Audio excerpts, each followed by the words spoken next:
All right, it's 7:29. We might as well get started. So, is everybody who is here now? Were you here a few hours ago? Yeah. Okay. Okay. So we're just going to continue because we did have more questions we didn't get to answer, and more stuff to talk about. So, yeah. Does anybody have a question?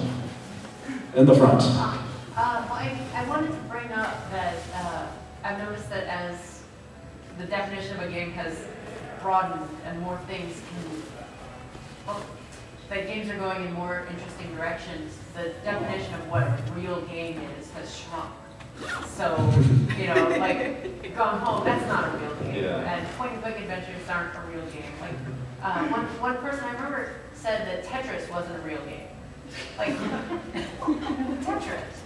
I was just wondering what your thoughts were on that. Is that just the community sort of circling the wagons around what is part of their identity, or where do you think that might be coming from? I know I've used the term nerd inflation before, but it's like, you know, 20 years ago, if you even had a computer, you were a nerd. You know, The Onion did an article, a huge nerd has his own computer, right? You know, and then if you go back to 2004, if you spent a lot of time online, you were kind of a nerd. Facebook had just started, it was a new thing. Now, it's like, it's normal. This is normal to be stuck on your phone. So to be a nerd, right, you have to raise the bar. If that's what makes you feel special, you know? So it's like, on the one hand, yes, there's more casual games, but even disregarding that, there are more people playing the so-called hardcore games. So you have to raise the bar for what you consider hardcore in order to, so it's not enough to have played Counter-Strike. Now you have to be really good, you have to be ranked. It's not enough to, you know, have played games. The question is like, did you beat it on insane difficulty? You know, did you play it before it was cool? Did you, you know? And it's this, you know, gatekeeping thing. It's when you attach your identity to being special. You want to be in the inner circle, and it's this like raising the bar. And it is funny because back in the day when playing games on the computer itself was strange and not many people did it, the definition was pretty broad because it was new. And so, you know, text adventures were invented. People invented all kinds of weird little things. We were talking earlier about how educational games weren't really a separate. Oregon Trail was a real game. Math Blasters was a real game. Carmen Sandiego was a real game. That if you were into computers, anything you did with computers, it was cool. It was something to play around with. Non-games goes back to like Sim City, which doesn't have a clear goal. It's a simulation, but it's a simulation designed for fun rather than for business, you know. What he said. I actually ran into, well, I mean, it was kind of interesting how much sort of mainstream culture still kind of has to catch up to these definitions too. I had a friend of mine who I guess works, I'm not sure what industry she works in, but it involves doing a significant amount of consumer research. And she said, I want to ask you because my boss is using some of this language in an upcoming survey that I don't think is right. Could you help me out on this? And I was like, ew, this is what I look for. And he wanted to say, he wanted to use the term serious games to denote like real games or things that people spend a lot of time on instead of mobile games. And I was like, Earl, no, that is not the term. What he's probably looking for is casual versus hardcore, and even then, that dichotomy is that is it. I hate that dichotomy because I will always ask this in my classes: how many of you consider yourself a gamer? And then like 2 or 3 people will put their hands up. How many of you are beasts at Candy Crush?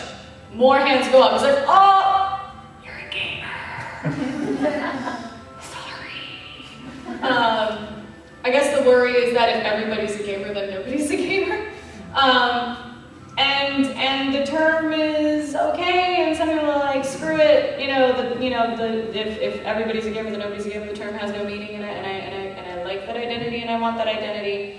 I just think that the definition is so broad now.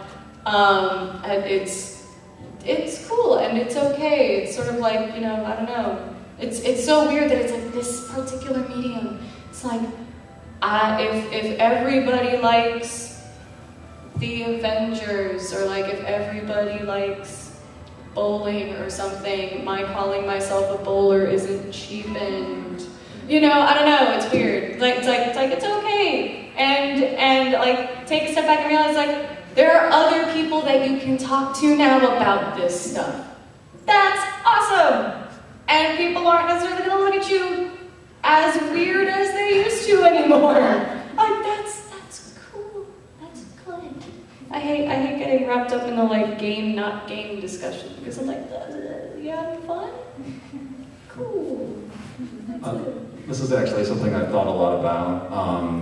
As someone who can talk a lot about like old school games, which is weird because I'm 30, but I was a really weird little kid. So like 80s, like we've had this conversation and it's interesting. Like you can get the weirdest kind of no true gamer like gatekeeping. Like it used to be text adventures with interactive fiction was a very strong, thriving community. And when more people had computers that actually had graphics, games that were all text were not cool and didn't sell. And there was actually like, you are not true gamers if you are into, point and click as opposed to text adventures. Real gamers, real gamers play on a console.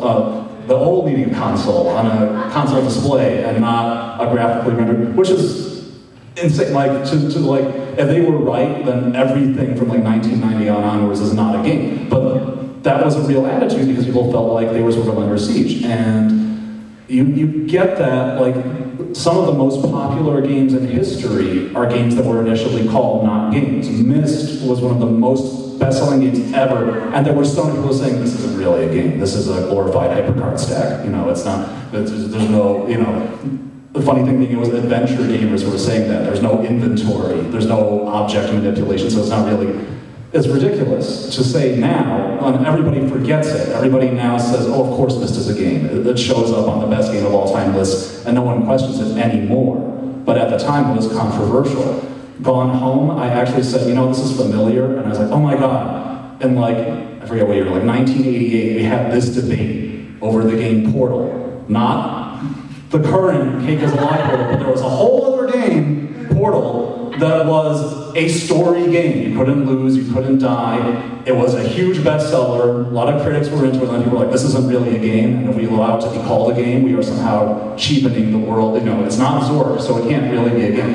And it was actually, and I could go on about this because it's obviously important to me, but it was actually like very similar to Gone Home. Like I was like, it's like Gone Home if Europe is Alpha Centauri and your house is Earth and coming out as gay is ascending to the singularity. But otherwise, it's the same kind of story. And it's like, it's the kind of story where it's the discovery, it's like the mystery. I could tell it as a novel, and Portal was republished as just a straight novel, but it's not the same experience as making you walk around and discover it yourself. And if you don't get why it's different, then you don't really get games. It's the same reason that playing an FPS is different from watching a Let's Play of it. And this is important to me. There's always been a lot of interest. Every time something comes up, The Sims, Myst, that's different from what games are supposed to be. You see this huge surge of people who get into gaming because of it. And I think it's utterly foolish to try to like clamp it and say, no, you're not allowed to do that, and like actively push people away. Yeah, you over there? Wait. You in front first and then... Okay. So, in the later months of the Gamergate scandal, you saw that some people had actually criticized the game community in the past and called them losers and nerds, mainly like right-wing, MRA, and pickup artist types, sort of joined or hijacked the movement a little. Not that there was like anything to hijack in the first place, but they sort of co-opted it, and I guess your opinions on Gamergate in relation to the other sort of main reactionary, socially right-wing movement in the Western world. I mean, okay, the whole thing jumped the shark when Jack Thompson literally became like a Gamergate person. Literally Jack Thompson. Literally Jack Thompson Literally himself. Jack Thompson. And people sort of rewrote history and said Jack Thompson was friendlier to the game community than the current critics are. Which is, Jack Thompson said that everybody should go to prison. He lost his license because he filed lawsuits like accusing people of murder for making video games that, in his mind, directly led to school shootings. And he is okay because he's pro-Gamergate, you know, like, so at some point, I think it's like, anytime you get a pointless kind of internet fight, it just kind of feeds on itself. The point of being in it is to be in it. The whole like source of what it was about gets lost because now it's about winning, it's about fighting, and it's about fighting the specific people that you don't like. And see, this is getting to the stuff where I don't really want to dredge up internet drama. But it's like I had a disagreement with another person, and everybody, oh whatever. I had a disagreement with Sui Park, who was the person who did the cancel Colbert hashtag, and Gamergate actually took her side because it was me that she didn't like, even though like cancel Colbert was totally the sort of thing that they should be against. But now Colbert's a bad guy because he had Anita on his show. I'm a bad guy. So there's just no actual rhyme or reason to it. It's the funny thing about once people just get mad, it feeds on itself. It's about taking down the people that you specifically don't like. But I would say there is a real element, to take your point, that, yeah, there is a point where people are threatened by feminism in particular, that gender, you know, I'm saying this as a man, as a man of color, I think gender is a more primary, like a more basic thing that people get mad over. The idea of gender existed long before the idea of race existed. And it sort of cuts at the core, like, if a man feels like someone's questioning his manhood, there's something about that cuts at the core of a person and makes them incredibly, you know, defensive. And so, yeah, feminism seems to be like looking at what you call like right-wing movements.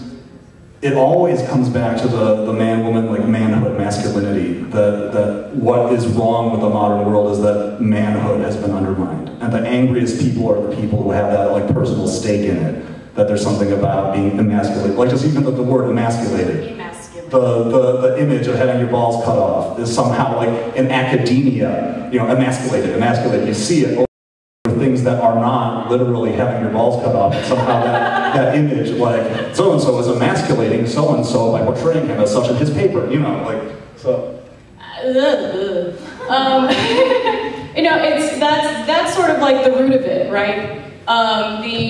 The idea that, you know, which is kind of why, like, even like my like almost tearing up at the beginning of the last panel, like even though like I was like kind of genuinely freaked out for a second, and then we all like had a really fun discussion, and that was really cool. Now I'm fine. Just whatever, caution, wind. But like that idea of, you know, like having a Gamergate panel that didn't have a woman on it, like seemed a little weird. So I was like, I'm gonna fall on the sword, because the idea of it isn't so much. I mean, you know, this is like me like drudging it up, sorry or anything, but like if it is actually about ethics and gaming journalism, if it is, you know, actually about that, then it's like, why not go after the journalist, not the dev, if it's true, which it totally wasn't in the first place, right? So it's like disproportionately anti-feminist as well, and that seems to be the sort of like main critique. And then as soon as you like slap the feminism label on it, then a whole bunch of other people come out of the woodwork that are like, ooh, what, feminism? Yes. Oh, I got it. You know, so that's that. You know, it's like no nuance needed. If it's a bunch of like feminists getting angry about something, then boom, pounce. You know. Yeah, and it's not necessarily conscious. You know, this is something that I've had to examine with myself. Like, there was a study that I saw at some point.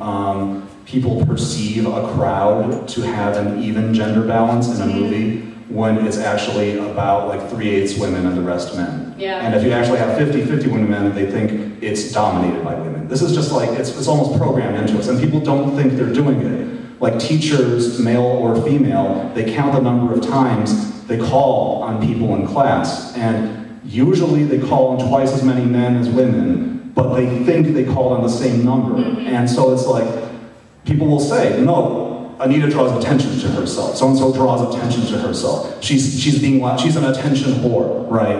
And they're really not doing anything different than guys in the community are doing, but they are seen as taking up more space because you just automatically think women aren't supposed to take up as much space. It's like an adjustment that you do in your head, and it's really messed up. Yup. Yeah. All right, yes, you in the back? So in the first session, someone asked you, as someone who had never even really heard anything about feminism before this, how would you recommend one start looking into it? But another thing that I think is kind of the million-dollar question is, so it's been an awful experience being involved in the gaming community, and that's why we're having this panel here. And it's exhausting, and it makes you sick, and it makes you want to cry sometimes, and in fact, many people have repeatedly, out of anger or sadness or fear or whatever. But it's always kind of been my mindset where if someone can stay in the trenches about an issue that needs a lot of work, it's their responsibility to do it as much as they can. And I don't like the fact that there have been so many times where I've just not gone on the internet for weeks, because it's a community that I've been in my entire life, and I want to be able to take part in it. But I hate the fact that I can't put pictures of myself on Twitter because people will take something I said and they'll start putting my freaking picture everywhere and say, look at this bitch and how she has her hair done. Which is like, So I know that if we had the answer to the question of how can we make this better, we would be doing it. Yeah. But I know that one of the problems that we're having is if someone says, okay, look at how this person was doxxed, and look at how this person was swatted, gamer readers will say, oh, well, this is happening to us too. And of course, we have no way of knowing if this actually happened. And I'm not about to say, oh, you're making this up. Except for the time where I called someone a goober, and he put me on a whole friggin' gallery of anti-Gamergate abuse, and said that I doxed him because I linked a dumb tweet he made. And I know that there's just so many accusations flying around now that it's like, well, how the hell are we even supposed to start figuring out what's going on? So I just don't really know if, since that's not actually working, pointing out actual abuses that are happening, how can we make this better? Because I'm exhausted. It's okay to take a break.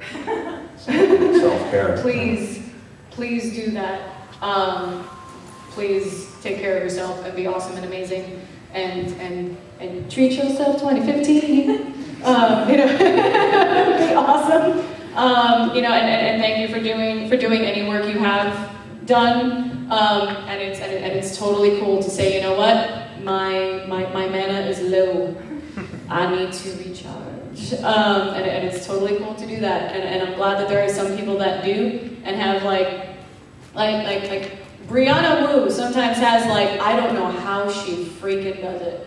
I'm like, how do you do this? But I'm glad that you do what you do, because I don't think I would have the patience or the energy to be able to do so. And there are some people that will genuinely try to engage and sometimes it works and then sometimes it doesn't. And I feel like sometimes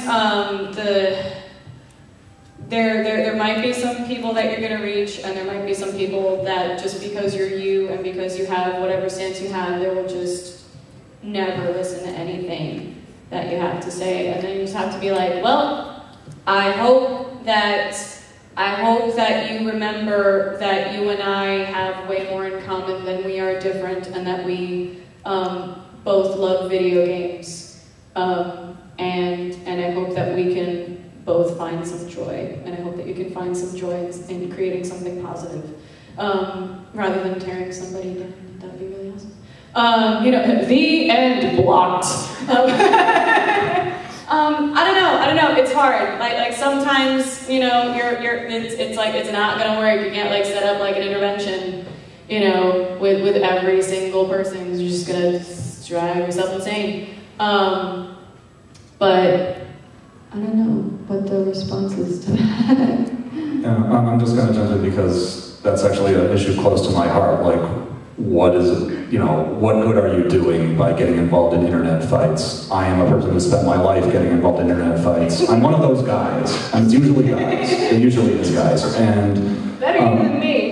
Well, I mean, it's good and it's bad, because on the one hand it means like, yeah, I've got the stamina, or I've got the thick skin, if you want to call it, I'm not sure that's a good thing, but I've got the thick skin to wade in and, yell at these guys and try to argue with them. And I've done both. I've like yelled at people and just called them out, and I've like sat there and like taken apart an argument for like 2 hours.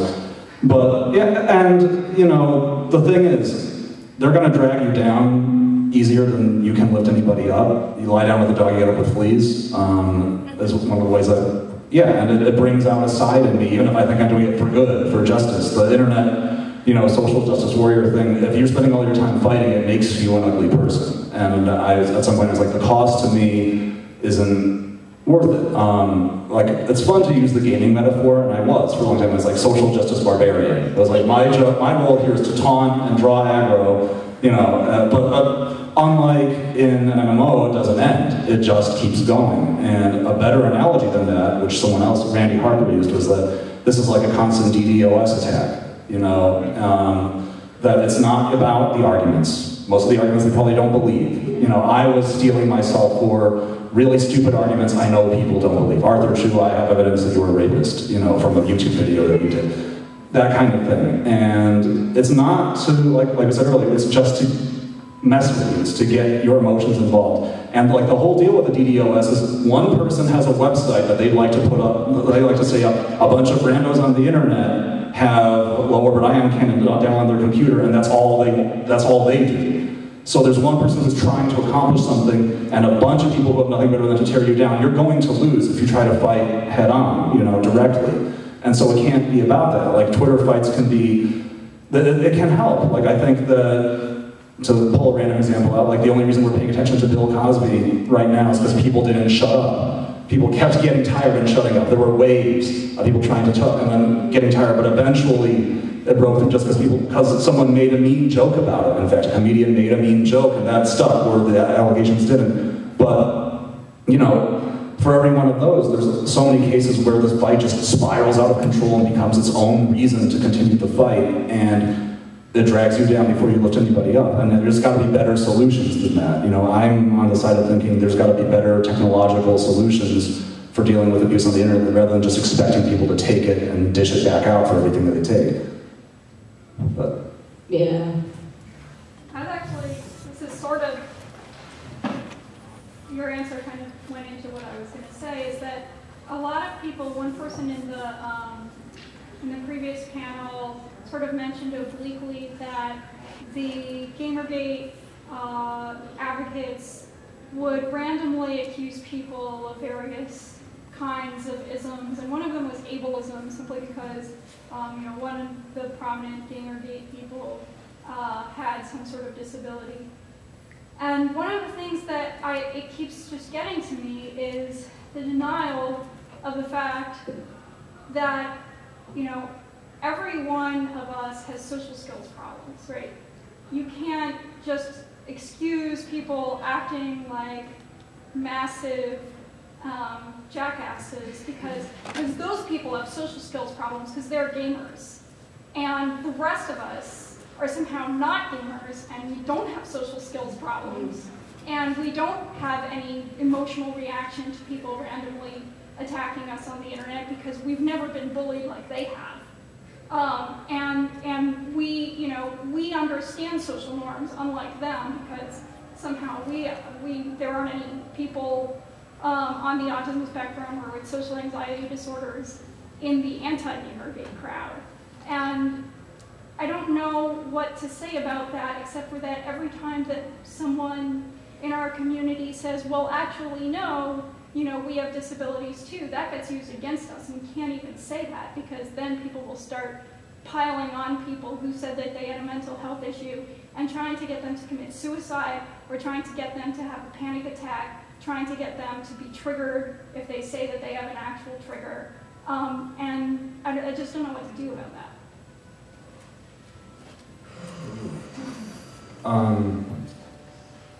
Well, I think, and this is something it's a tough issue. There is a sense in which when you use a word like ableism, you collapse something very complicated into a very simple thing, and so there is, privilege, a spectrum of privilege within people who are disabled, and some people have disabilities that are seen as more legitimate than others, and people who like to cry ableism disingenuously love to jump on that. So, to take your example, the admin of 8chan is in a wheelchair, he has osteogenesis imperfecta, and so he has a very visible disability, and it's very easy to point to that and say, well, he's more disabled than you, therefore he wins this oppression Olympics,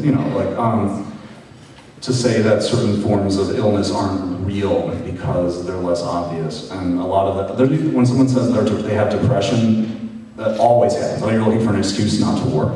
I have an anxiety disorder. You're looking for an excuse for people to baby you. And that's messed up. And as long as you're coming at it from a perspective of how am I going to win this conversation instead of actually, be empathetic to other people, that's always, those weapons of privilege are always going to be there no matter what social justice rhetoric you cloak it in.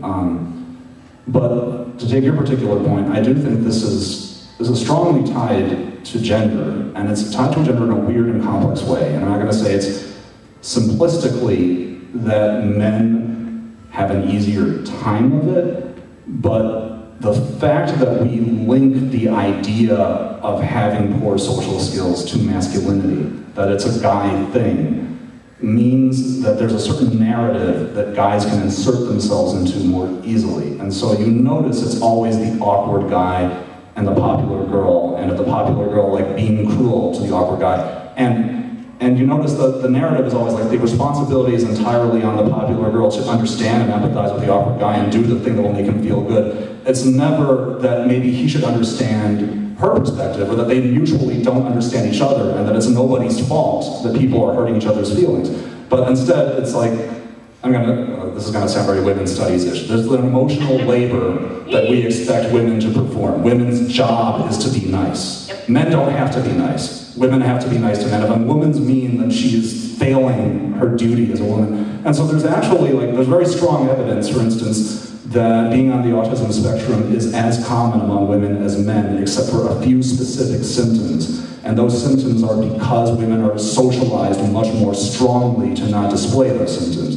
That as a girl, you are put under way more pressure.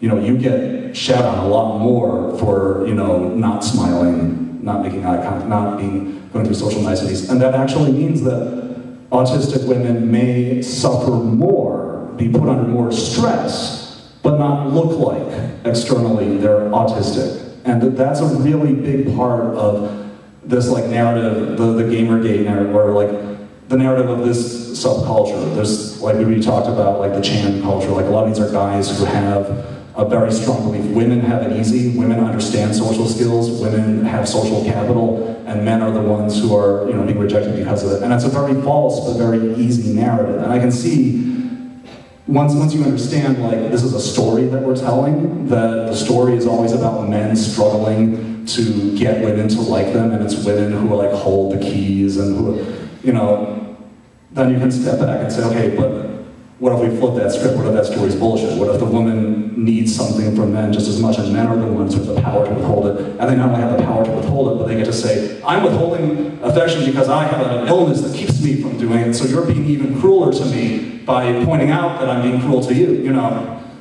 And it's a nasty, nasty cycle. It's very hard to break out of, but I think it's very important to recognize that you're not being compassionate to someone when you feed that narrative, because there's no way out of that. Unless we were to literally make women slaves and force every woman to be paired off with a horrible guy that she doesn't like. The blaming and getting mad at women just makes it worse, And I, as a guy, have talked a lot about it from the guy's perspective, so I'm gonna back off. But, No. It's complicated. Which is my response to that, and I don't know. It's gonna be probably one of those situations where I'm I don't feel the I don't know. You talked about it way better than I could in that case. But it's rough, and I'm not a big fan of the sort of like oppression Olympics, like slalom, biathlon, you know, biathlon, polyathlon, but there's sort of like, well, I have it worse. Well, I have it worse. Well, I have it worse. Well, you know, it's like this great scene from PCU. Oh my God, this is a great movie. I love that movie. PCU, go watch it. It's awesome. Where everybody's sort of like standing in line to get into this party, and it's like all of the minorities are standing in line. They're trying to like get into this party, you know, and then it's like the black man's been kept down forever. You know, it's like, well, gay men around the world, you know, I get criticized everywhere I go. You know, it's like, women are oppressed around the world, give it a rest, you know, and it's sort of like playing this oppression Olympics, and it's like, you know, let's all have a good time and go to this like raging party, and be awesome at this party together, and like get wasted at this dorm, which is kind of cool. But I'm not into the sort of, you know, I guess, I don't even know what I'm trying to say there. Arthur, you nailed it. Drop the mic. It's good. But an excellent point. And conclusion being, things are way more complicated than we often make them. You're in the front. I just had a question. I think a lot of the women's issues that we're discussing has a lot to do with women versus women. Women are perpetuating some of the stereotypes against other women. And I've just noticed that just like the things that we say to each other, the way that we portray each other, the way that we expect each other to be, causes a lot of the issues that are coming up. So we're putting a lot of blame on men, but it's not always just women. A lot of it is women versus women, and that causes a big portion of the way things are. Internalized misogyny is a bitch. Hashtag. It's so true. My God. And it's a constant struggle, because we are so used to the idea of, well, you know, this is a male-dominated field, and then, you know, there can be only one woman in this universe, and so we sort of like nip at each other. And if it's, you know, like, oh, well, you know, there are a decent amount of women that are like, well, she must have slept her way to the top. Et cetera, et cetera, et cetera. There are like so many women that also do that.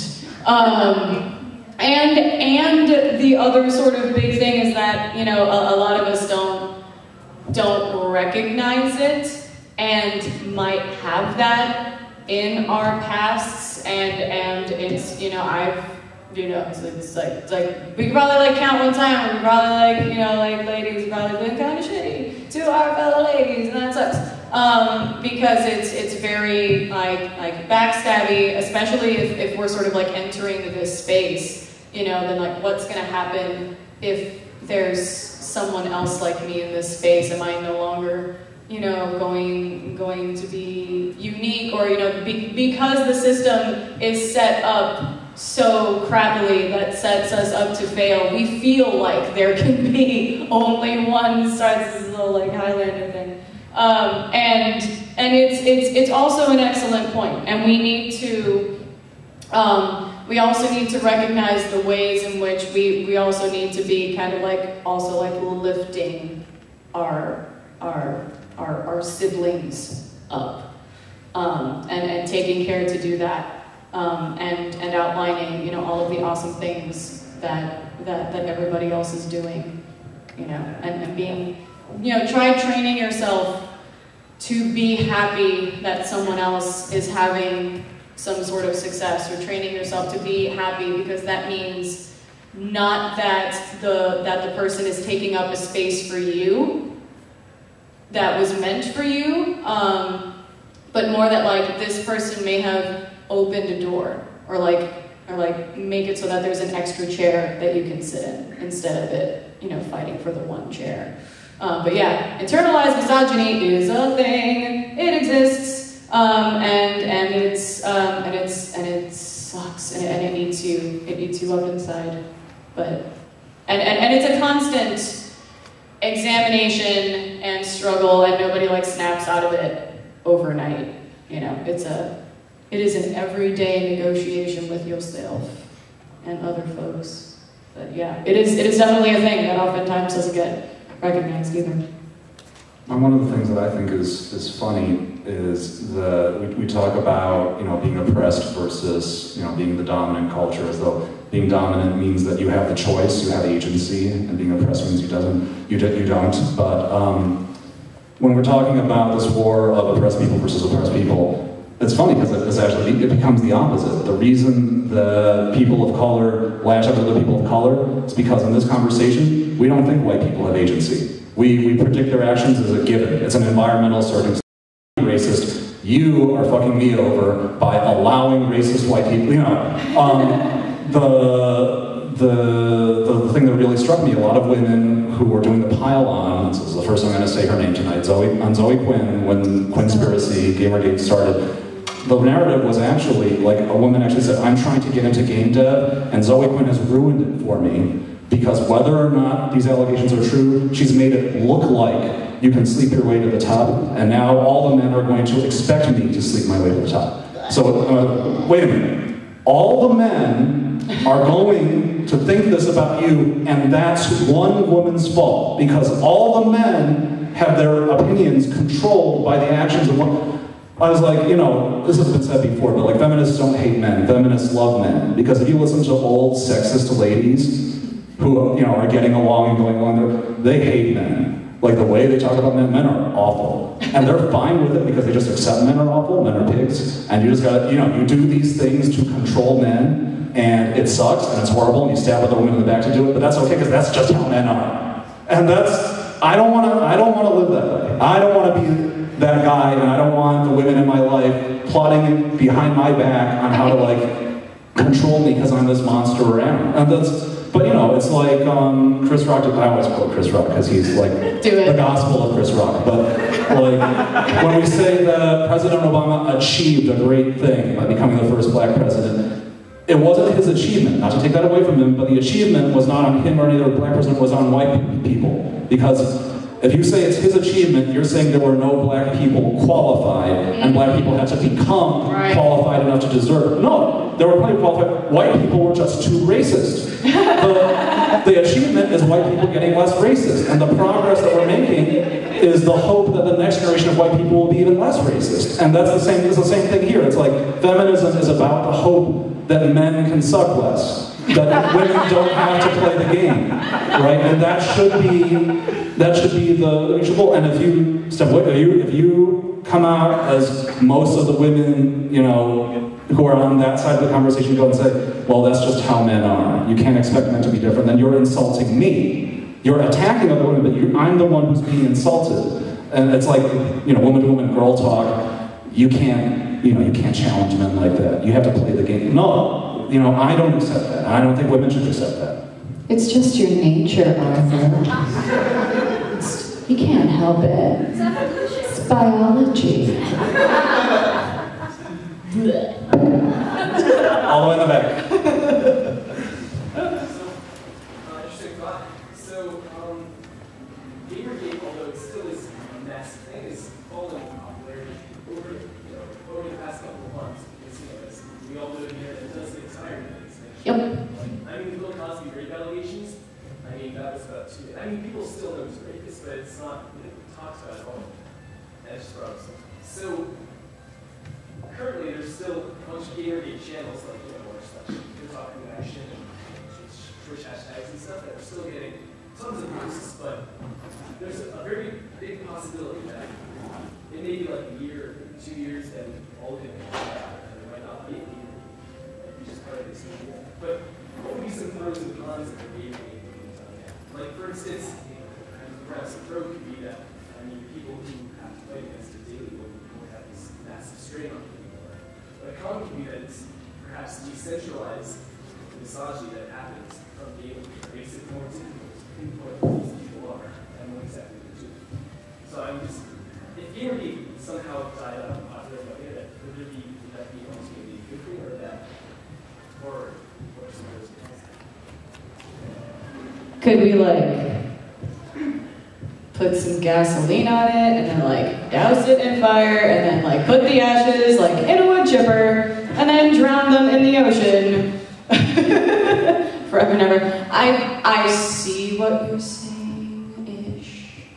I'm kind of in a space where I was like, man, if my friends like and colleagues were no longer fearful of something, and like didn't have that sort of burden, like how about this? Things are still gonna be probably like racist and sexist, and like it doesn't mean that the fight stops because like that thing is no longer the target. I don't even know. I don't know, Arthur. Like I'm seeing I'm seeing upside, man. Well, it's a complicated question, and I hear both sides of the narrative, and I think they're both incomplete.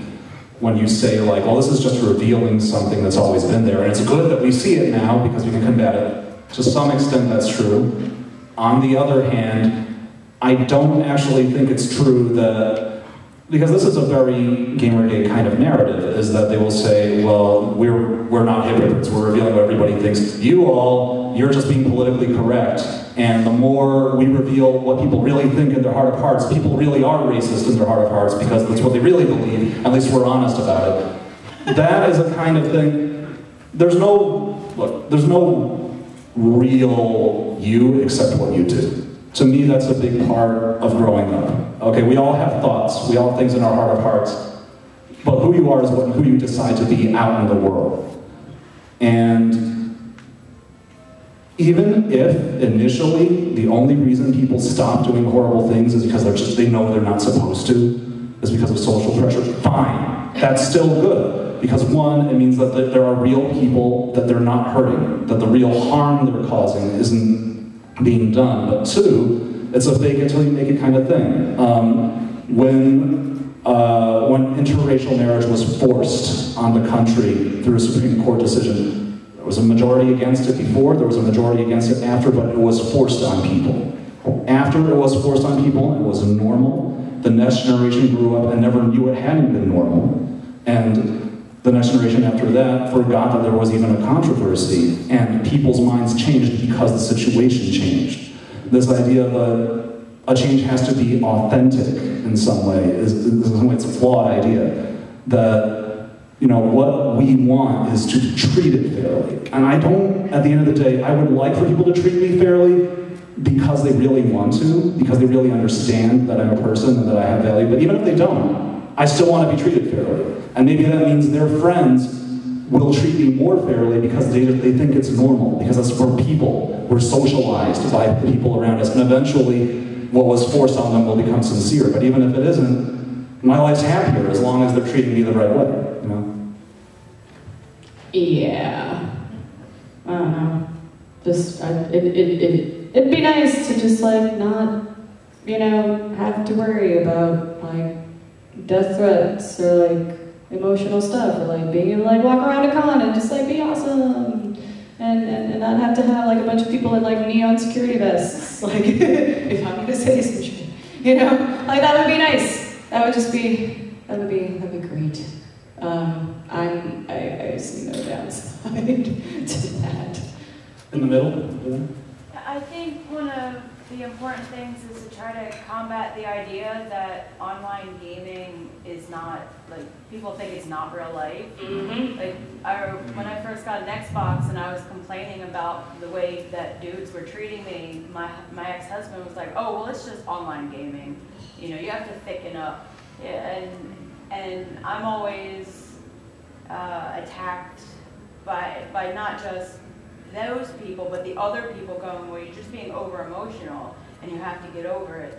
But as other people have pointed out, like, you know, people being doxxed, people being stalked, people being triggered to the point of breakdowns or suicide, like that is real life, and I've been there, and no matter how much I say it is real life, this is what happens to me offline by what happens online. How do we combat the idea of people that don't believe that? It's rough. because at, you know, like it's a weird sort of vicious circle thing. Like don't take it seriously. It's just a game. Well, your games are dumb because they're just games. No, they're not. They're amazing. They are works of art.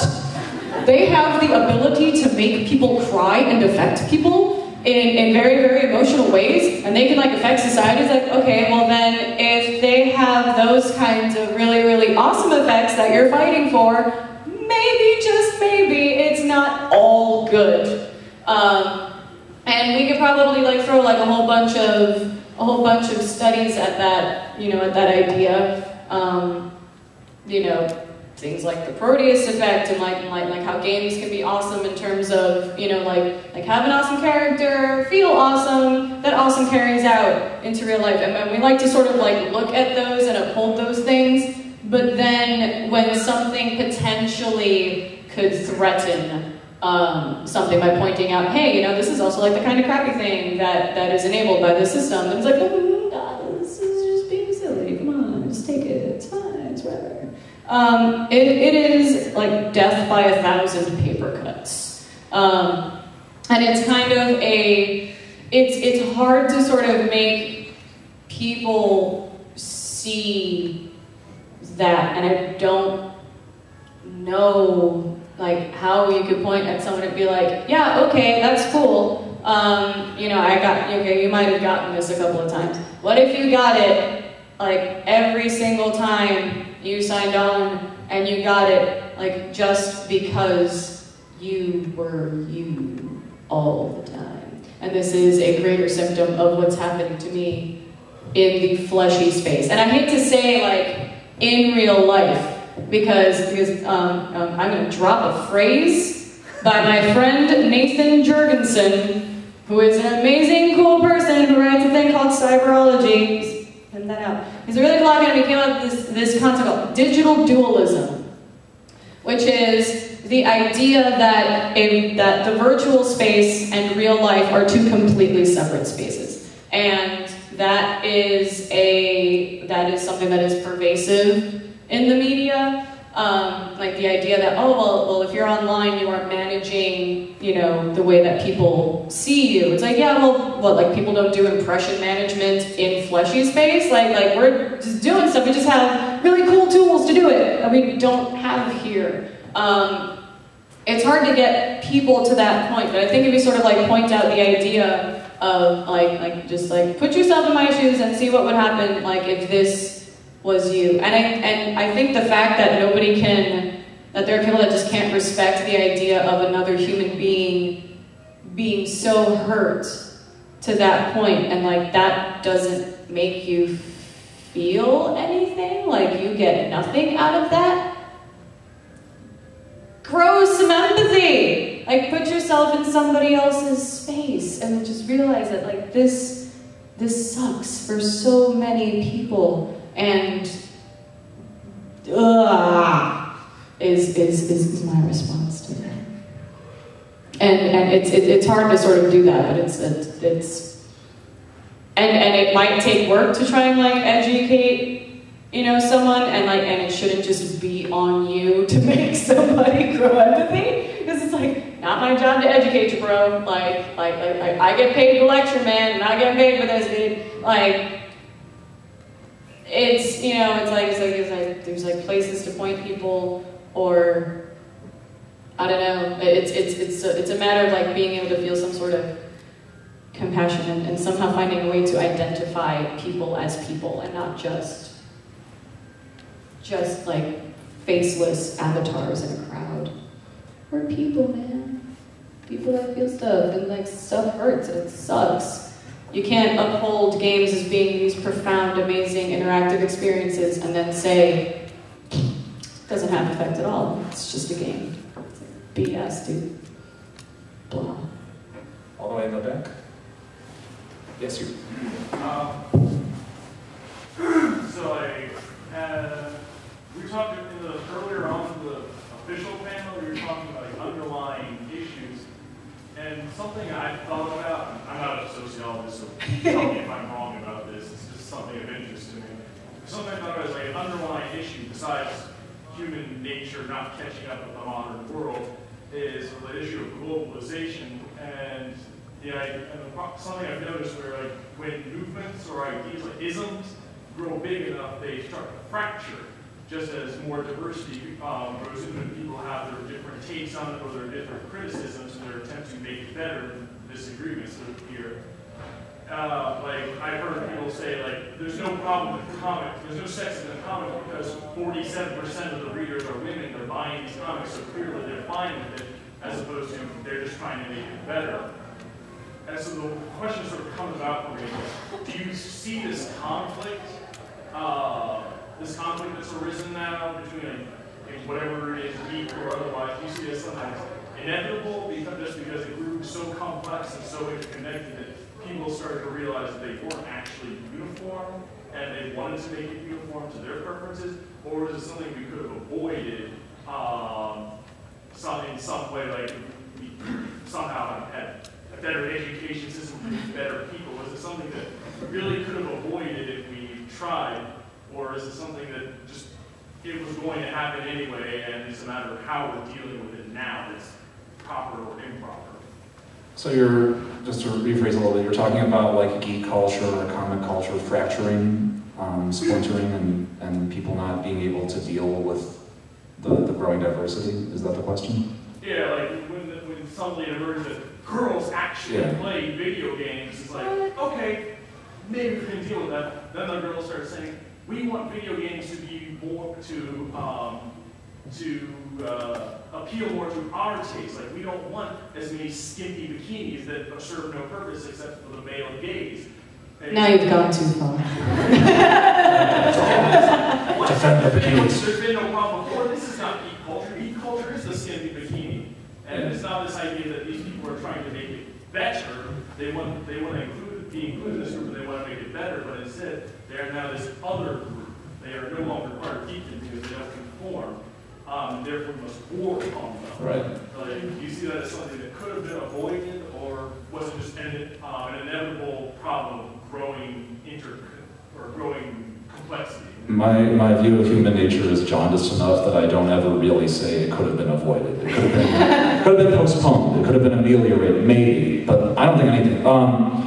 Well, and the main reason is, having been on the internet for a long time, even when geekdom was much smaller and more homogeneous, it was still filled with fights. Like from the very beginning, people hate each other. The one true wayism of any community is ridiculous. The smaller it is, it's almost the more intense it gets. Even when the perceived marketing demographic of gaming was adolescent, white men, white boys in this country, there was still we have a panel that was like Sega does what Nintendo don't, right? It's manufactured loyalties. I like this company, I like this company, I like this genre, I like this genre. I do this, PC Master Race versus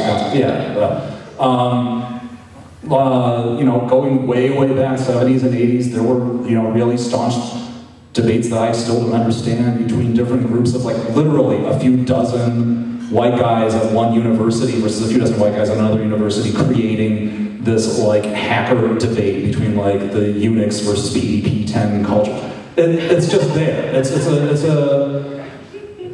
if anything, making it more real world, more big in scope, it puts a little more perspective into it so that, I think actually things are getting better, not worse than the old days, because now these little geek, fandom fights have to interact with the real world, with bigger global issues more.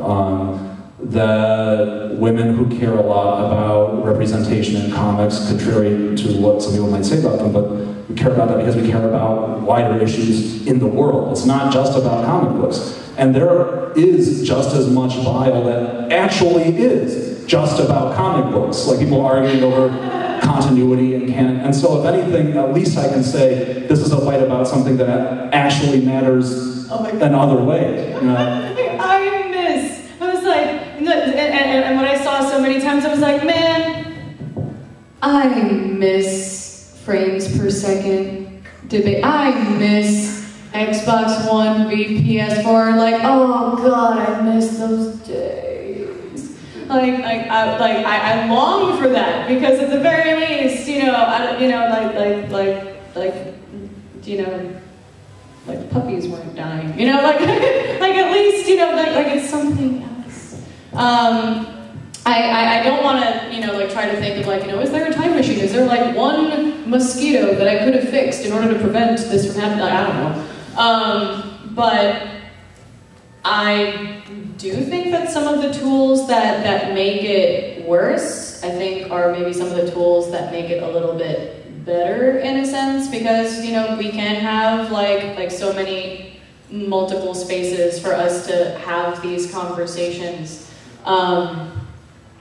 And I think it's sort of like, I think it was like James said it in the diversity panel, that it's sort of like, it's always darkest before the dawn, and because it's gotten to this point, which, I hate that it's like, this point is awful, this point is awful, but the fact that it's gotten to this point perhaps means that we're on the verge of, another sort of major kind of breakthrough of having a different, of having some sort of another kind of paradigm shift. If I may, just a quick follow-up, do you then think that this is necessary?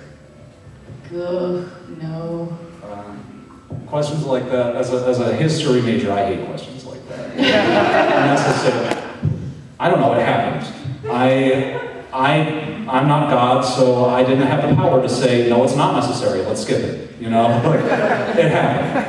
I'd like to keep it from happening in the future. I'm not one of the people who says, heighten the contradictions, let's create a conflict because of, like the League of Shadows and Batman, I think that's kind of a straw man. I don't think anyone really believes that. I think we're all trying, those of us who are here are trying to make it better, and to the extent we say it's necessary, what we mean is, no.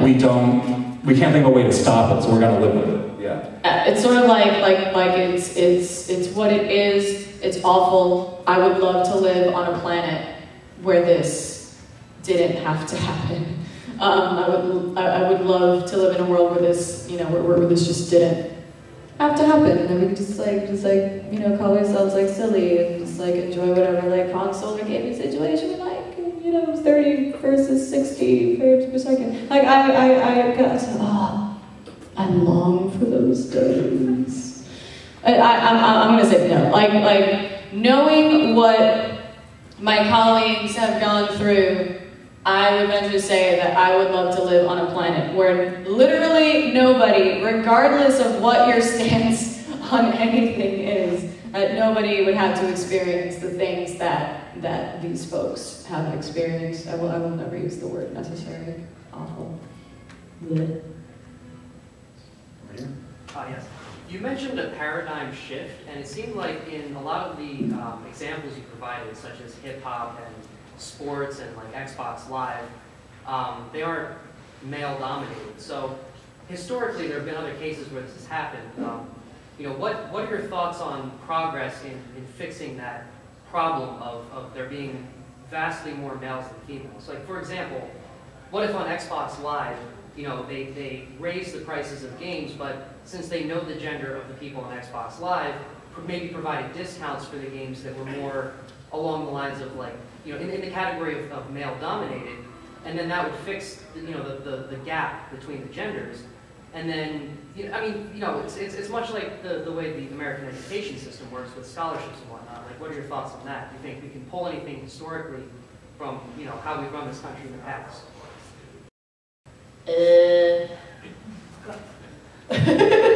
It's sort of I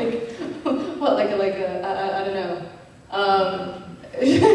Not entirely sure. Just. I mean, do you want to? I don't know. It's like women have gamed forever, and women have made games forever, and people of color have enjoyed these things forever. There are places where they can be open about it now, and there's way more of us, and we're a legion. And it's like the numbers are growing, and the ESRB, surveys, will tell you that the average gamer is 35, has been gaming for 18 years, and now it's more like a 50 to 48 gender split, even though we're upholding the dichotomy, and that's just a whole other issue. for another day. But like it's sort of like numbers exist, people exist, we're here, like you kind of have to deal with us. Unfortunately, some people have been sort of scared away, but you're not going to scare away all of us. And we're here. Now what do we do in order to acknowledge this player base, this wide variety of experiences that exists? I think that hiring numbers in actual companies themselves would be like an awesome, like great thing, because a lot of nuanced experiences that we want to see can't necessarily happen without having the people that can be available to really like speak from those things and write those experiences. So it's sort of like, hire the awesome people to make the awesome things that will be available to the awesome people that kind of already exist, and maybe introduce some new awesome people to the thing, and then everybody will be happily ever after. Because then there'll be more awesome games with like really cool varieties of experiences. I think it's more than just the player. I think it's more than just some like unilateral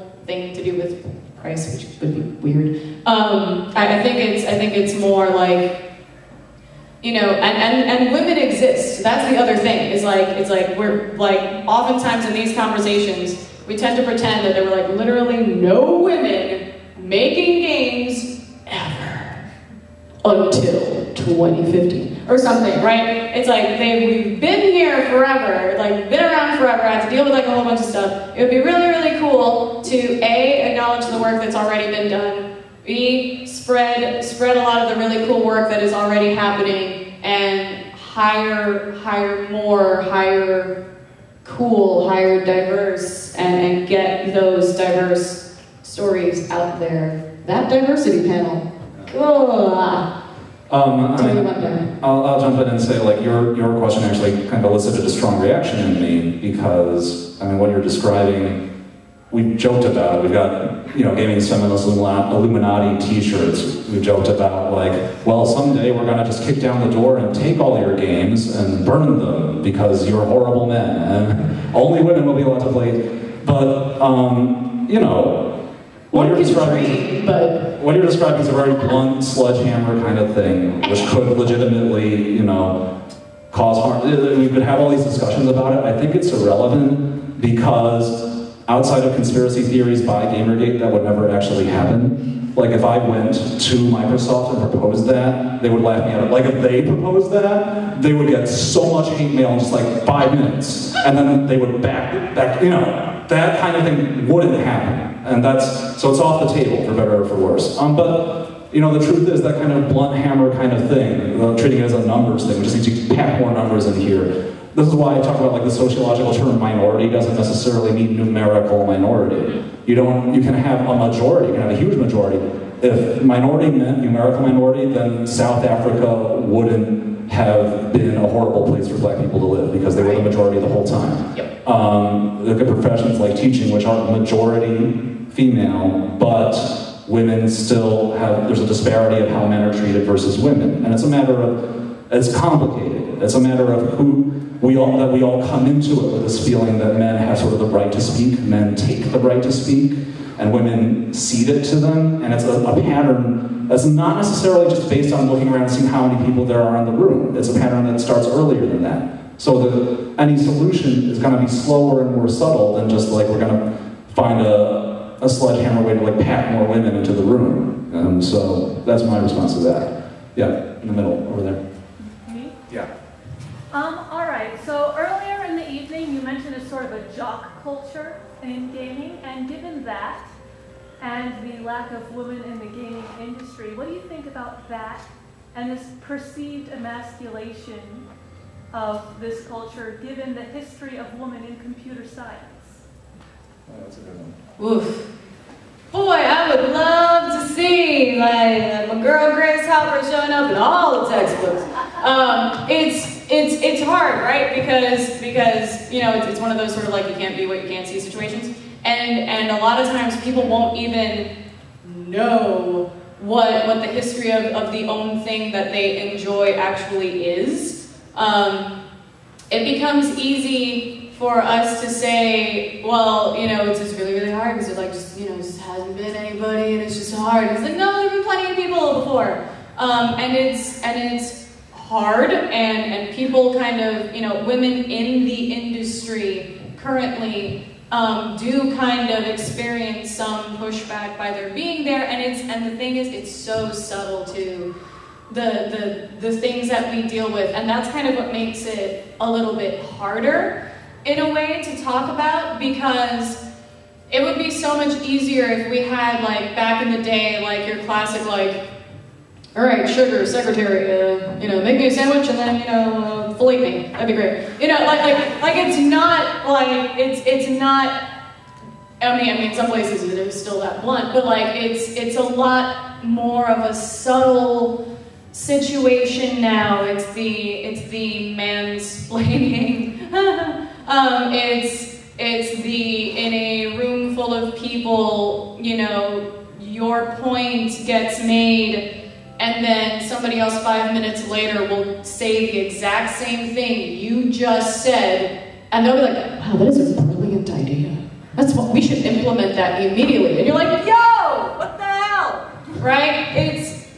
It's more subtle stuff than that, and it's hard to combat from the outside as well as the inside. It's nice to kind of get both.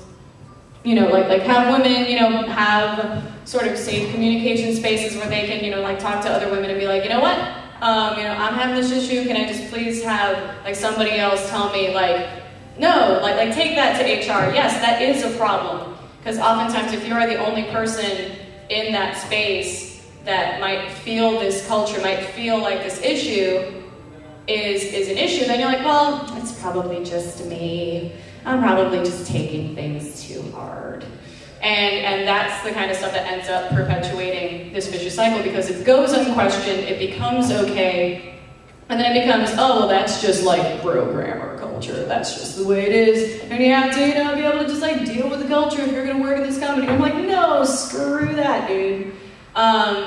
It takes some bravery from the inside and the outside. It takes people being allies to be able to recognize, to be able to like look at the conference room, take a step back and go, wow, there are a lot of people that look exactly the same, and maybe I'm not getting the best possible experience or the best possible product because we only have one opinion. It takes a lot of different angles, a lot of different approaches. I don't know if you want to speak to like the whole like jock culture thing in general, or well, this is actually, I can talk a lot about this too, because I'm actually writing a thing about this right now. But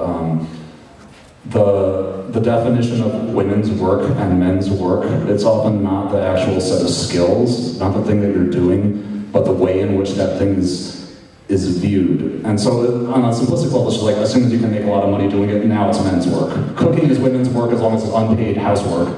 But if suddenly we have a fine dining culture and 5-star restaurants, $1 million salaries for chefs, now the chefs are men. And originally, it was building the machine, that was men's work.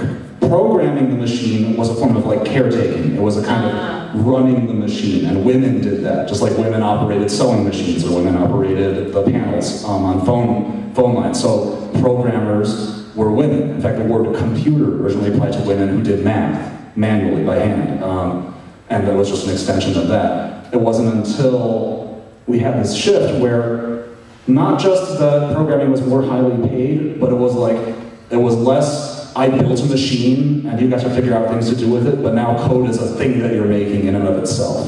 There was a recent study which says like the more often you associate the terms like brilliant, genius, creator, you know, that kind of thing, the more masculine we see it as. And it's sort of like a thing where Ayn Rand said like the only, because she was ironically a woman but also extremely sexist, but she says that like women's work was worth working on doing. Any work where you're doing the same thing over and over again every day and you're not creating something new every day is not real work. Which means that like 99% of the work that keeps the lights on and that keeps our homes clean and that keeps us eating was not real work because we're just taking care of the things that exist, we're not developing new things. This is a really problematic bias, and I actually feel like specifically in games and in tech, it's a big problem because you're talking about like how women are treated in meetings. Women usually are the ones who take notes in meetings until the time comes to like take the notes and make them into a report. Then the guy gets the credit for writing the report, even though it's the drudge work of taking the notes that allow that report to happen. Women are more often in management roles, and like the soft management roles, and guys are the creative roles in game companies. And we all know stories of game companies where some entrepreneur, usually a guy, some genius, comes in with brilliant ideas, John Romero, and brilliant ideas, but the company is horribly run, and it falls to the ground because no one valued that side of the work, the execution, the day-to-day drudge work. We're talking about how much community managers as a job gets shat on right now, and that's disproportionately women who are in a position where they get the worst parts of that game's community. After the game ships, the game lives or dies based on its community. And there's a lot of games with very similar code, very similar assets, but where the community made the difference to one game having longevity and being profitable and not being profitable, and yet that is considered a very low-tier job compared to coding. And honestly, at this point in the development of the technology, coding is not as important, not nearly as important as it once was, but there's still this like, if you can't actually write code, if you can't sit down and write something from scratch in C++, you're not really a game dev. If what you're doing is just like maintaining, then you're not really a game, and that's a very gendered, it's a jockish way, you know, it's just like you have to win, you have to achieve, you have to create something, and just taking care of something in the long term isn't worth it. And in the world as it is right now, that means that disproportionately it's women's work that gets devalued and disrespected, and it means that men don't get taught to do these things when they should. And those are both sides of that problem are things I think we need to fix. Well, there was a question earlier about whether ultimately there's anything good that has come out of Gamergate, and it got me thinking that, you know, Xbox Live has been awful forever. It's a joke that it's been terrible forever. You know, I was doxxed, but that was 16 years ago. This was a long time ago. I mean, to some extent, Gamergate has always existed. It's just, it has blown up now, and people are talking about it. It's on the cover of Business Week, it's on Time Magazine, it's all over. People are talking about it. I mean, we had a full house here to talk about it. So, ultimately, I think it's sort of good that we're talking about these things, and something good might come out of it. I was just wondering if you could elaborate on whether you think that Gamergate is a new thing, or if it's just sort of a continuation of something that has always existed, if it's probably not being clear. No, I get it. At least I think I do. And I'll jump in first because I've been on the internet a long time. So I think the biggest change, and this is a good thing, is the mainstreaming of nerd culture. The biggest reason that the New York Times cares about it now, and the Wall Street Journal, and ABC News, is because they're thinking it could happen to me. Because the reporter who did that ABC News, the Nightline story, has a Twitter account. Because the people writing for the New York Times and Wall Street Journal, they're on Facebook. And they are getting this nasty stuff that was allowed to fester because the internet wasn't real, it was just for those weird people.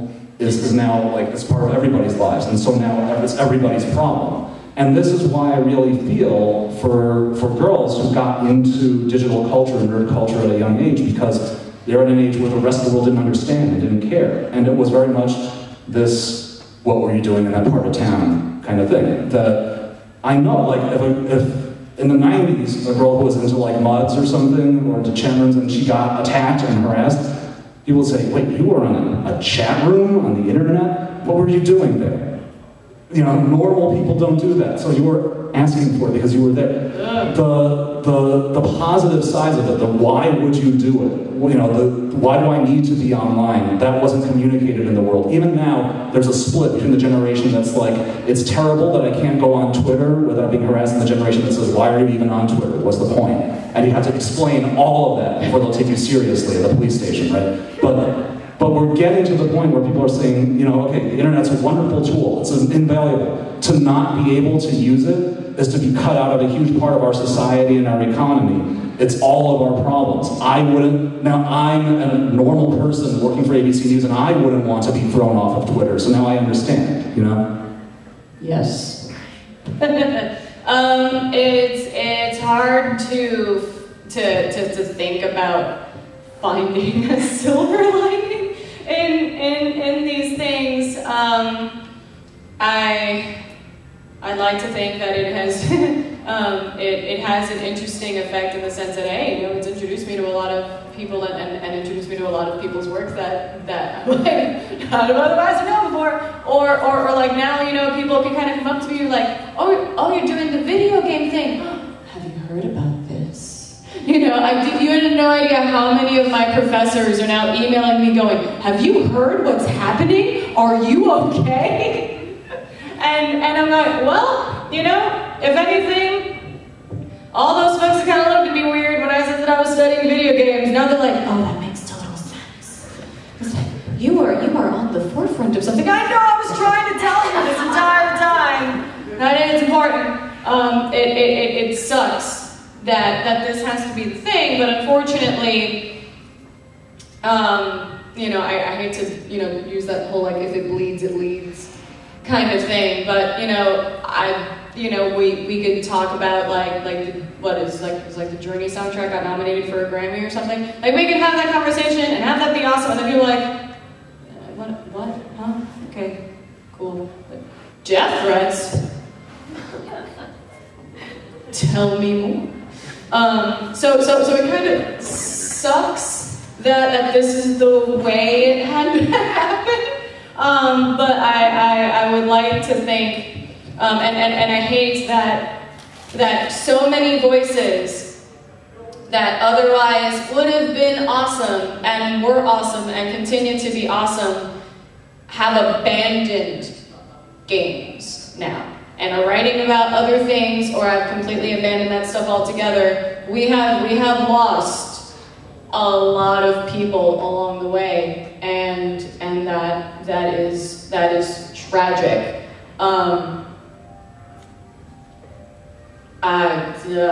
It's, you know, but at the same time, you know, I don't want to give it like any legitimacy. Like, it feels like sort of the beginning of the end. I've been kind of trying to think of a metaphor, so I just thought of one. But it's like when your alcoholic friend finally gets in a car wreck and they take his driver's license, and AA will say you have to hit bottom before you can turn your life around. And some people say, well, that was God's will. That was necessary. And I don't really believe that. There's lots of alcoholics who turn their lives around before that happens. And to say like you have to do that is to ignore that. There's a lot of people, individual people, who grew up, you know, before having to confront these horrifying things happening in the public sphere. They didn't have to be shamed by the freaking New York Times to know that this culture needed to be changed. But not everyone. And so at some point, it's not good that it happened. I wish it didn't happen, but if as a result of it happening, people are forced to stop doing these things finally, then yeah, that part is good. And the flip side is, it would be even worse if it happened and they didn't change because somehow people saw this and said, well, let him keep his license, he wrecked one car, no big deal, and we continue, you know, so that's the thing we can't allow to happen, you know.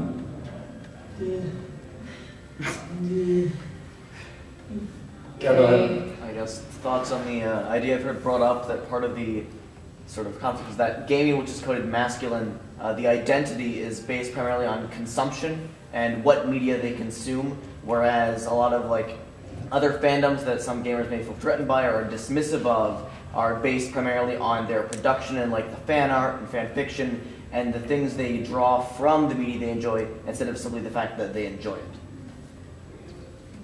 I know that's not really a question, but I guess. No, I like it. But that's a cool point.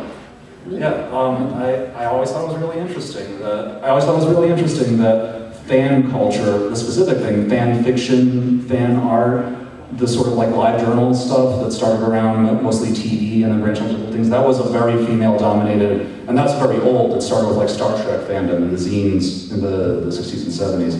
And it's actually a pretty separate demographic from the male-dominated demographic that mainly buys things. And it's almost, there's a sense of creativity as craft and creativity as art. There's a valuing of creativity for its own sake, and then there's a valuing of like quality, technical quality. And it seems like games have been really dominated by the latter. To the point where like game reviews, they want it to be broken down to numerical scores. They want to say the graphics were good, the technology was good, the controls were good. The game's boring, but it was good. You know, like the idea that something can be technically good but suck because there was nothing new of value in it. In movies and music, we've known that for a long time. That band's shitty because they're all really good musicians, but their music is boring. It's the same damn song. But in games, there's this resistance, and it is kind of a certain, you know, it doesn't matter if it's creative, it just matters that it was done well. And I respect that to a degree. It does matter that it's done well. But, you know, the flip side of it is, I want to be willing to accept that there will be very unpolished, you know, crappy games made by people who just have crazy ideas and no budget. But I want to see it anyway, because it's different. And that's actually something that this culture is really against, and it disturbs me that they're against it. The use of the word special snowflake. Well, this game is shitty. It's, you know, it's a crappy engine, it's crappy graphics. But it's a cool thing that was, well, you're a special snowflake, you know. It's like you have to prove your chops or you're a special snowflake. I'm very opposed to that. Let something write something that's terrible. I've read a lot of terrible writing that I'm still glad that I read because it will expose me to that person's ideas. And then maybe someone will write something that's better executed later on, but someone had to be the start that ball rolling. That's why I like fanfic. That's why I like fan art. Because it's a way for people to start creating, and it's more important that you do create than that everything you do be polished and sellable the first time, you know?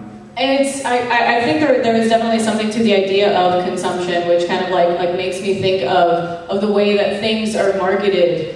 You know, buy this, and you'd be super cute. And if you don't, you're totally missing out. And it's, yeah, and nobody wants to miss out. No. And the sort of idea, like, you know, like the immediacy of having the thing, buying the thing, owning the thing, playing the thing, loving the thing, and being able to have an opinion on the thing very, very quickly, or else you're gonna get spoiled. And what that sort of privileges is a very sort of like significant amount of the population that has A, disposable time, and B, disposable income, which kind of cuts a lot of people out of the conversation. And the way that sort of things are marketed in a sense that, you know, this is you, this is your world, be in this world, consume this thing, that is you, that is your identity, you are awesome, you are, will you be my hero? Not that I'm quoting any marketing campaign of any recent marketing. You know, there's such a tight link in that sort of marketing space, which is why, like, gamers aren't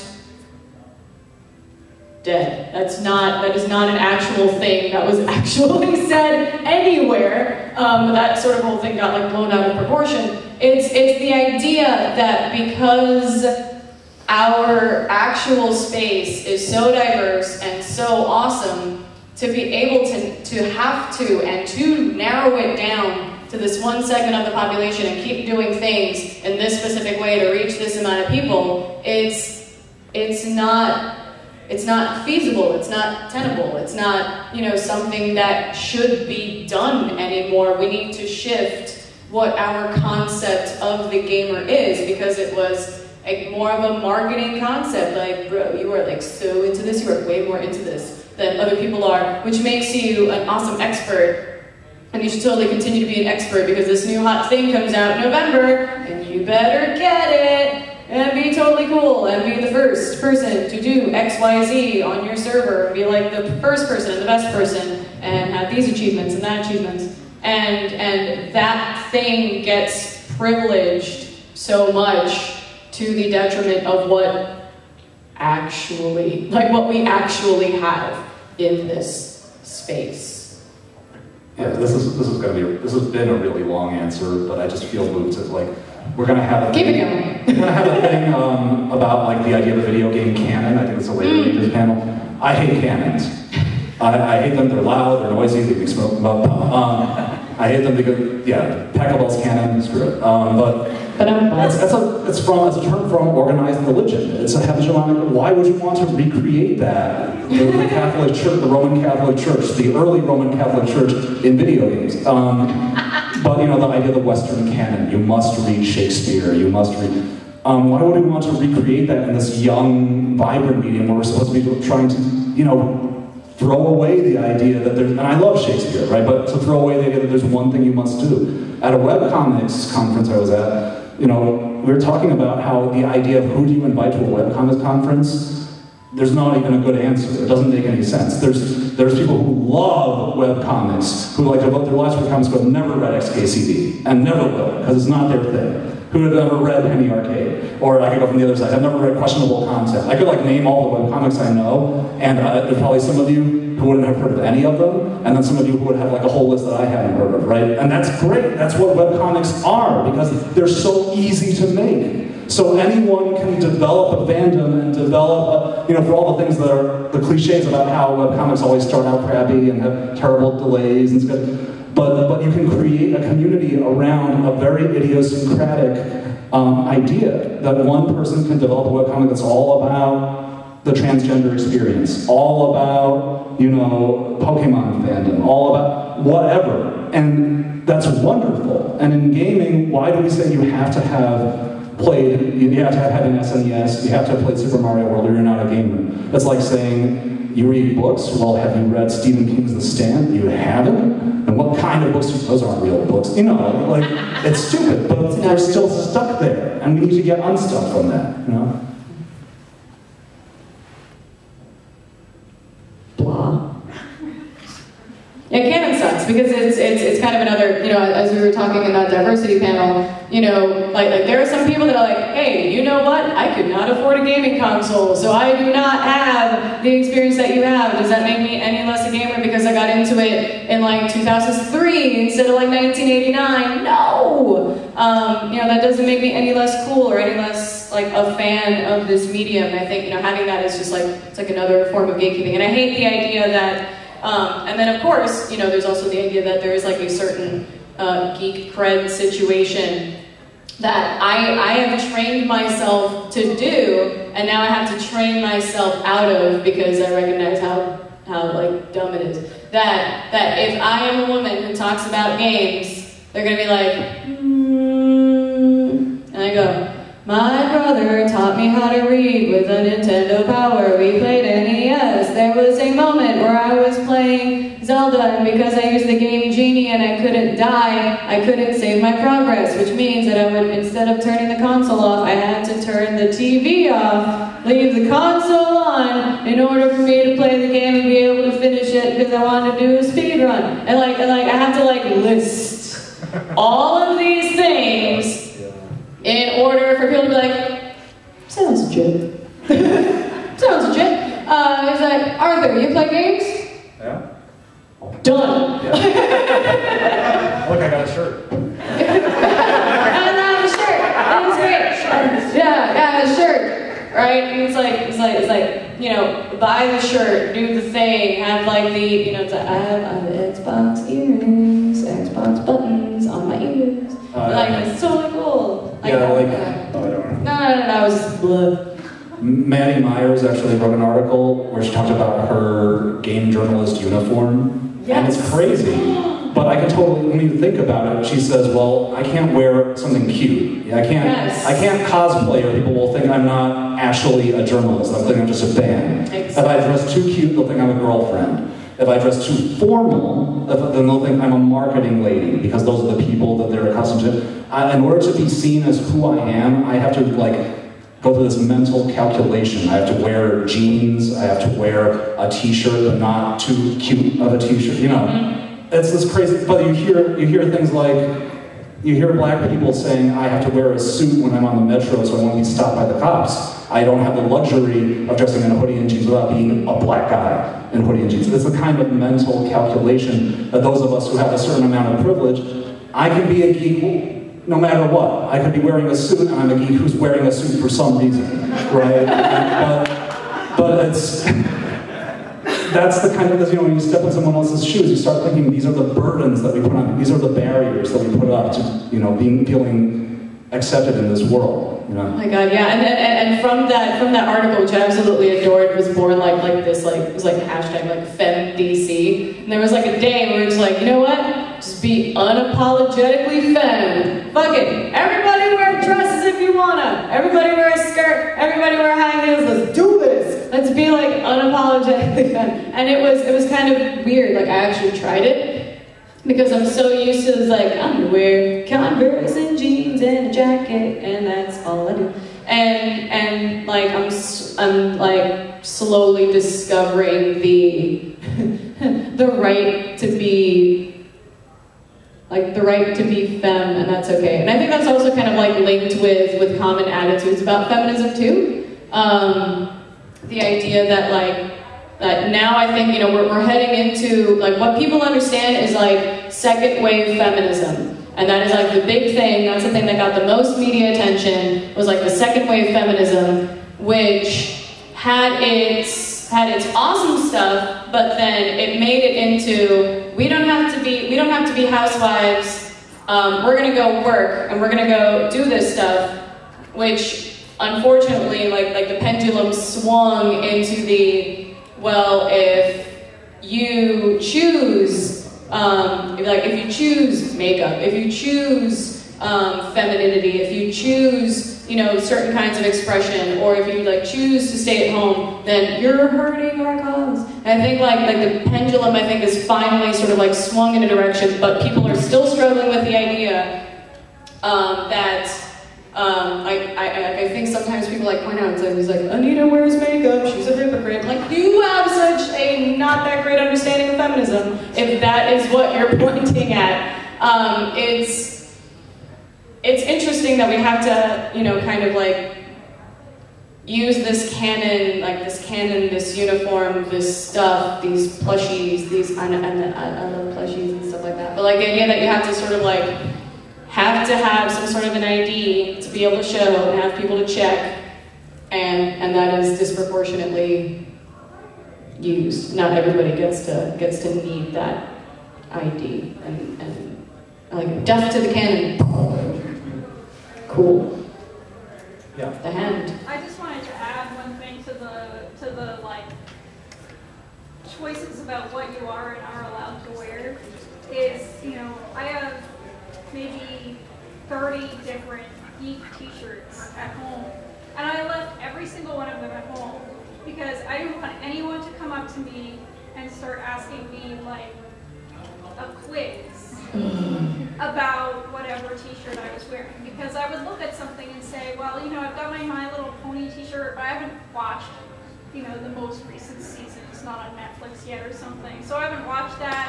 I haven't watched all of the movies. So I'm going to leave that at home because I don't deserve to wear this t-shirt. Or I'm going to wear, I have my, Dresden Kodak t-shirt, but I'm sort of behind on it. So I'm going to leave that at home too. And I don't know if this is, I think this is a gender thing. I've been told this is a gender thing. I don't know how much men wear it, but it's this bizarre negotiation of can I even claim to be in this fandom? Mm-hmm. I do find that it is disproportionately gendered, because there's certain things that you can just say that aren't necessarily questioned. I'll walk into a GameStop with my husband and they'll be like, oh yeah, just totally just tagging along. I'm like, bitch, I'm looking, I'm paying, I'm buying, I study this for a living. What? Don't even. I got my husband into Minecraft. I am, man, screw that. I was like, I want to buy you a shirt, girl. I want to buy you a shirt. I've got a lot of shirts. Don't buy me any more shirts. Okay, all right, fine. But, it sucks, right? And I I see it also like in the cosplay community. Like I feel really weird. Like I'm like a little baby cosplayer sometimes. I do not sew. I don't do anything cool. Sometimes I do cool stuff, but I also like run that through my head because I see how so many people are treated. It's like, does she even go here? Like, does she even like know who that is? It's like, like dress up as Link. Oh, God, I hope she says that she's like Zelda. I was like, oh, and even having to like hold that standard up to people definitely does seem to be significantly, it is significantly gendered, and it sucks.